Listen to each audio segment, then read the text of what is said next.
It's 2025, you're still stuck in traffic, AI is doing whatever the this is, and me, I'm still using the Galaxy Z Flip 5. So back in 2023, this phone was the top of the top. It was the peak innovation, especially when it comes to this cover-up screen on the back. But how does it hold up in 2025? Let's talk about durability, cameras, performance, and all the good stuff in between. Now first things first, let's talk about this hinge. And Samsung promised it could last over 200,000 folds, but can I prove to you that it actually lasted that long? Well, not really. Did it last until now? And with careful usage? Definitely. You can definitely not break this if you take good care of it. But I must warn you that it's not one of the most durable devices when it comes to dust, so definitely don't bring this little guy to the beach, otherwise you're in for a big surprise. It's gonna definitely stop working and you have to take good care of it, clean it regularly, and of course don't dip it under the water. What I have noticed is that there are no weird creaks or anything coming loose from this hinge, and it definitely lasts up until now. So I'm definitely giving it a nice 8 out of 10 when it comes to durability itself. The 3.4-inch cover-up screen was one of the biggest innovations coming from the previous Z Flip phone, and I can tell you that it was the best thing ever, and it's not only good for your average Joe that uses the screen for notifications and stuff like that, but especially for content creators and for people who are just starting to create videos or vlogs right now. This is a game changer, guys, but more on that a little bit later. For now, I want to discuss the performance of this device, and when it comes to that, guys, you have the Snapdragon 8 Gen 2 stuffed inside of this device, just like the S23 Ultra that I have reviewed a few weeks ago. And the performance is pretty decent, especially when you consider that this is a flip phone and the technology should be lagging a lot behind normal phones. Now when it comes to day-to-day usage, you shouldn't be experiencing any slowdowns. The apps open extremely fast, you can switch between them effortlessly, and even though this phone only has 8GB of RAM on its basic version, it still handles most of the things flawlessly, and especially when it comes to multitasking because of this nice hinge here. And when it comes to gaming, well, you cannot expect it to run Genshin Impact consistently with 60 frames per second. After all, this is a flip phone and they had to cut some corners here and there. For example, the cooling is not one of the best, so you can experience a lot of heat up going on when you're playing some heavy games. Don't get me wrong, it can still run heavy games, but it just doesn't run them for very long. And of course, if you're a gamer, you probably are not considering this flip phone anyways. Disregarding Genshin Impact, Wuthering Waves and all the other top heavy games out there on the Play Store, this phone can play anything that you throw at it. Almost any game like PUBG, Asphalt and of this sort run flawlessly on this device, and you shouldn't be experiencing any problems. There's some good news though, because Samsung has promised updates up until 2027, you can be sure that you're gonna be getting the latest version of Android and One UI 7 coming up later on this year.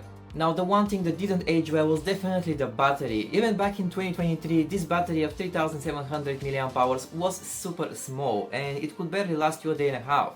And even though it charges fast because of the 25-watt charging, because of its smaller capacity, I still think that this battery is a little bit disappointing, but you just have to cut some corners because of this hinge here. And jumping to 2025, this phone can last me about a day with lightly to moderate usage, but when it comes to anything heavier like video recordings and stuff like that, you can expect half a day of usage out of this device. So definitely pick up a charger or a battery bank at least if you're going away for a while, because the phone is definitely not going to last that long. Now from the biggest con we arrive to the biggest pro, which is definitely these two small cameras here. And I know they're only 12 megapixels both for the main one and for the ultra wide, but believe me, they're very capable hardware, guys, and combined with the software processing from Samsung, you can get some amazing shots during the day and night time as well. And even though this is not top of the top when it comes to smartphone photography or videography, you can definitely rely on this phone to take amazing photos and definitely amazing videos. Actually, video recording is where the Z Flip 5 shines and what separates it from many other phones in this price category, and definitely worth that $500 you can splurge at it in 2025. In fact, I don't think that there is any better phone in this price category, especially for content creators and because of this nice flip screen here. On the Z Flip 5, the cover screen is definitely big enough for video recording previews, so you can easily slap this on a tripod and record amazing videos while framing yourself perfectly for that shot, which you cannot do with many other smartphones and definitely not at this price category. And this would be 4K 60 FPS while the phone is closed. As you can see here, I'm able to see myself through the small screen and I can perfectly frame anything that I would like, which makes this perfect camera for vlogging if you think about it. I mean, it's a little bit fragile, so definitely you have to slap a case on it. It's not your GoPro, but in my opinion, it's pretty great. And if you'd like a wider view, there is 4K 30 FPS from the ultra wide camera, and again, with the phone closed, no problems at all. I'm just filming myself going around here, and it's just spectacular. Like, the wide angle is actually a lot better than the normal one. Probably the quality will suffer a little bit, but other than that, it's amazing. And here is a 4K 60 FPS sample from the front-facing camera, which I almost never use. I mean, it's still pretty decent. You can do 4K 60 and 30 FPS, but it doesn't have that wide-angle lens from the back cameras that you can use even while vlogging. So not only can this phone record both in portrait and landscape mode and preview it on the cover-up screen here, but it can also do it at 4K 30 and 60 FPS. And I'll let you be the judge for this one, guys. Tell me down in the comments if this phone is actually worth it in your opinion. In my opinion, it's definitely a no-brainer, especially if you're looking for a budget device, and especially if you're just starting out your content creator journey and you don't have $2,000 to splurge on a nice camera. So should you buy it in 2025?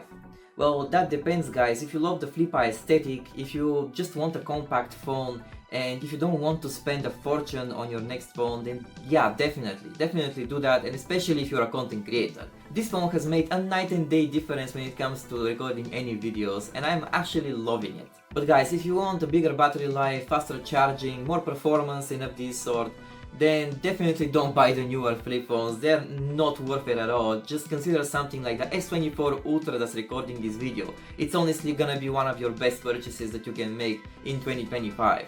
And if you're wondering how good the S24 Ultra is, well, you can click on this video.